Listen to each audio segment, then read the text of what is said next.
शुक्रदास जी उड़ीसा से। श्री हरिवंश महाराज जी। श्री हरिवंश महाराज जी। गुरुदेव भगवान, मैं पिछले 25-30 दिन से शिव जी के भजन में मेरी रुचि थोड़ी कम हो रही है। नाम जप में भजन के नाम से ही मन डर जाता है और उदास हो जाता है। महाराज जी, आपकी दी हुई नियमावली की 11 माला की संख्या भी जैसे तैसे पूरी कर पा रहा हूँ। हे गुरुदेव, मेरे से कहीं ना कहीं कोई अपराध बना है, मैं माफी मांगने आया अपराध हूं। देखो, अपराध बना होता तो कर ही नहीं पाते। वैष्णव अपराध फिर भजन करने ही नहीं देता। ध्रुवदास जी ने कहा, कबहू तो थोरो भजन कबहू होत विशाल, मन को धीरज छुटे नहीं गहे न दूजी चाल। 3 गुणों का प्रभाव होता है, सतोगुण रजोगुण तमोगुण। ये क्रमशः बदलते रहते हैं। कभी कभी उपासक का मन भजन में बहुत लगता है और कभी नहीं लगता है। ये स्वाभाविक सबका है, कोई किसी एक का नहीं है। पर कह रहे गाहे न दूजी चाल, पर हमारा मन भजन में नहीं लग रहा है तो हम गंदी बातों का चिंतन नहीं करेंगे, गंदी बातें देखेंगे सुनेंगे नहीं, गंदी बातें करेंगे नहीं, तो थोड़े समय में वो पुनः आ जाएगा, पुनः भाव हमारा बदल जाएगा, वो स्थायी नहीं है। और दूसरी बात है कि खान पान की गड़बड़ी से कभी कभी ऐसा हो जाता है कि अगर हमारा अशुद्ध भोजन हो गया तो भजन में अरुचि होने लगती है, तो वो देख लो। तीसरी बात यह है कि भजन के प्रति मन में प्रियता ना होने के कारण और विषय प्रियता होने के कारण वो भयभीत करता है कि अगर भजन में लगे तो विषय छूट जाएगा। तो वो एक मन अलौकिक भय देता रहता है। यही भय मिटाने के लिए तो सत्संग किया जाता है कि हमारा मन निर्भय होकर भजन में लगे। मन कई तरह के भय उपस्थित करता है क्योंकि वो विषयी रहा है, और अब भजन में लगने के लिए जब हम तो एक घबराहट सी पैदा होती है, एक भय सा लगता है, ऐसा लगता है विषय छूट जाएगा। तो मन को भजन के द्वारा हम मारते हैं, तो मन कैसे मरना बर्दाश्त करेगा? तभी साधु संग के बिना सदगति नहीं होती, भजन नहीं होता है। जो बात कही गई, भजन होई संग बिनु, क्योंकि साधु संग से एक उत्साह होता है और फिर हम नवीन भजन में लग जाते हैं। नहीं तो मन हमारा हमको भजन से हटा देगा। इसकी रुचि नहीं भजन में, इसकी भोगों में रुचि। मना कष्टान इंद्रियाणि प्रकृति स्थान कर सती। भजन करने के बाद मन यही कहेगा कि मनोरंजन करो, और इसी को मारना है हमको। मारने का मतलब जीवित मर जाए उलट आप में समाये, यही है दिलगिरी। जो मन विषयों की तरफ जा रहा है उसे भगवान की तरफ लगाना है। सावई मना कृष्ण पदार बिंदयो। अब उसको जब हम भगवान की तरफ लगाते हैं तो विषय छूटता है, अब उसमें घबराहट पैदा होती है। तो उसकी घबराहट को हम अपनी घबराहट क्यों मान रहे हैं? बात हमारी यहां समझ पाओ तो फिर बच सकते हो, नहीं तो ये मारेगा, ये मन मारेगा फिर आपको। क्योंकि अब युद्ध में जैसे किसी अपने शत्रु पक्ष को घुटनों पे ले आओ, तो ये मत समझो कि छूट दे दी तो घुटनों में, वो घुटने में तुम्हें कर देगा अगर छूट दे दी। तो मन है, अभी तक हमारा ये दुश्मन रहा है मन, कि ये हमको भोगों में फंसाकर हमारी दुर्गति कराता रहा है।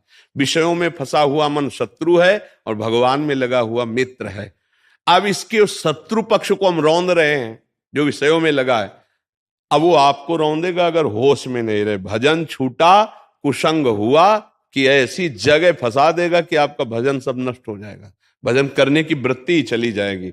इसीलिए सत्संग की महिमा है। भगवत प्राप्ति कैसे होती है? बोले साधन को हरि भजन है कै सत्संग सहाय। जैसे दो पंखों से पक्षी आकाश की यात्रा करता है, ऐसे साधु सत्संग और भजन, इन दो से परमार्थ की यात्रा होती है। अगर सत्संग ना मिले तो भजन में अरुचि पैदा कर देना मन का स्वभाव है। सत्संग में एक नया उत्साह बनता है। अब यहां देखना है कि मन जो घबराहट पैदा करता है वो आप में नहीं, मन में घबराहट पैदा हो रही। आप उसके दृष्टा हैं। जब आप दृष्टा बनेंगे तो आप बच जाएंगे, और अगर आप भोक्ता बन गए कि मेरे में घबराहट पैदा हो रही, तो फिर आप मन के अनुसार चलने लगेंगे पक्का। इसीलिए भगवान ने गीता जी में कहा, यम ही ना व्यथ्यंते ते पुरुषम पुरुषर्षभ। जो इस मन के द्वारा दी हुई व्यथा से व्यथित नहीं होता, कौन? जो दृष्टा भाव में होता है। अगर मन में तदात्म हो गए तो होगा कि मेरे में बहुत अशांति है, मन कह रहा है ऐसा करूं तो कर लेता हूं तो शांति मिल जाएगी, और जबकि भगवान कह त्यागात शांति अनंतरम, तो उल्टा फंसा देगा मन। हमको क्या करना? दृष्टा भाव में रहना है। तूने भोगों में मन बहुत इंद्रियों को लेकर गया है, अब जल राधा राधा राधा राधा, अब वो जला रहा है, अब वो व्यथित कर रहा है, घबराहट पैदा कर रहा है। आपको देखना है आप में नहीं, उसमें हो रही। वास्तविक आप मन नहीं है, मन आपका एक करण है, अंतःकरण। जैसे लोहार का हथौड़ा एक करण है, ऐसे ही जीवात्मा का करण है ये। बुद्धि, मन, चित्त और अहंकार, जीवात्मा ये थोड़ी है, उसके करण है। तो करण में तकलीफ हो रही क्योंकि तकलीफों वाले काम किए हैं। अब वो जलेंगे तब पवित्र होंगे, और साधक जलन बर्दाश्त नहीं कर पाता, अगर सत्संगी ना हुआ तो फिर वो विषयों में गिर जाता है और फिर बैलेंस बना लेता है। 10 माला भजन कर लिया, थोड़ा विषय भी सेवन कर लिया और जी रहा है आराम से। लेकिन भगवत आनंद की प्राप्ति या भगवत प्राप्ति वाली बात नहीं है।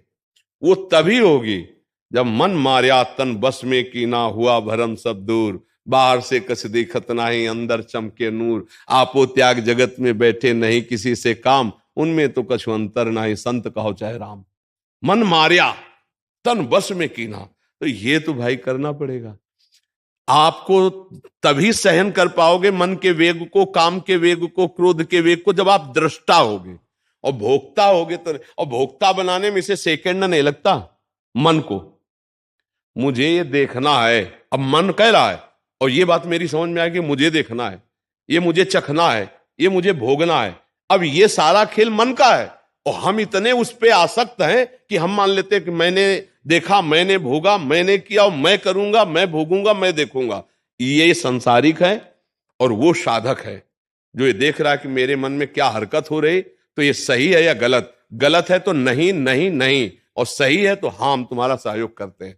भाई इसी निर्णय से साधना उसकी अध्यात्म की आगे बढ़ जाती है। आप 15 दिन मेरे लिए कोई सदगुण आ ही नहीं पाता है, ना मैं दुलार कर पा रहा हूँ श्री जी को पहले जितना दुलार। कोई बात नहीं, तुम चिंता मत करो, बस गलत मत करना।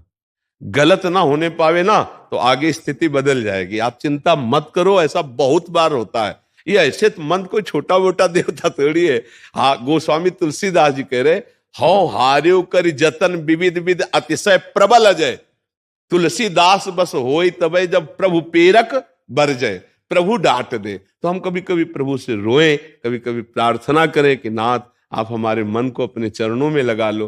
पर ये बात ध्यान रखना, ना में भक्ता प्रणश्यति, आपका कभी नाश नहीं हो सकता। आपने थोड़ा भी भजन किया है तो भगवान की कृपा आपको उठाती ही चली जाएगी, आप गिर नहीं सकते। जैसे हिरण के शरीर में गए भरत जी, पर भजनानंदी रहे, और अगला जन्म उनका ब्रह्मबोध संपन्न महापुरुष के रूप में प्रकट हुआ। नामे भक्ता प्रणश्यति, तो कभी शोक करके तो सोच रहे नहीं कि भजन में बाधा पड़ रही तो हमारी दुर्गति हो जाएगी क्या। पर गलत मत करना, उसी भजन के मार्ग में रहना, आगे चलकर आनंद आ जाए। कोई पाप प्रवृत्ति है जो भस्म हो रही है, देखो बिना जलन के हृदय प्रेम रस रखने लायक नहीं होता। जैसे मटकी को आग में तपाने पर ही रस ग्रहण करने की, ऐसे सहत सहत बाढ़े भगति ग्रेतन गुरहित गार। जो सहन करना सीख गया तितिक्षा, वही हृदय प्रेम और मोक्ष सुख का अधिकारी होता है। इसलिए सहन करो, अपनी बात किसी से कहो मत, और गंदा कोई आचरण चिंतन करो मत। नाम जब जितना हो सके, नहीं भरोसा तो लाडली जी का अंदर है ना, वो निकाल देगा आपको। वही बहादुर है, वही हमको माया से निकालेगा। हम बहादुर नहीं कि माया से निकल जाए। बहुत फिसलन है माया में, बहुत फिसलन। आप जैसे रो रहे हो ना, ऐसे सबको रोना पड़ा है। अगर कोई निकला है तो बिन रोए किन पाइया प्रेम प्यारा मीत, माया ऐसी लगे कि ऐसे बख्श दे। आप बहुत कठिन है माया से पार होना। भगवान का नाम लेके, भगवान की प्रार्थना करके, भगवान की सेवा करके, भगवान के भक्तों का दुलार करके इस माया से पार हुआ जाता है। और चिंता मत करो, आप शरणागत हो। प्रभु का एक स्वभाव है कि अपने शरणागत का कभी पतन नहीं होने देते। ये स्वभाव है भगवान का। जन अवगुण प्रभु मान न काऊ, दीन बंधु अति मृदुल स्वभाव, राहत न प्रभु चित चूक किए की, करत सुरत सहबार है। इसलिए आनंदित रहो, और जो बने हो नाम जप करो। अंदर से सोचो मैं प्रियालाल की शरण में हूं, मुझे कोई परास्त नहीं कर सकता। आश्रय दृढ़ रखो, आश्रय बदलने ना पावे। कहीं धन का, भोगों का, इनका आश्रय न हो, आश्रय प्रियालाल का। अगर भजन में कमी तो भी भगवत प्राप्ति हो जाएगी, क्योंकि आश्रय दृढ़ है।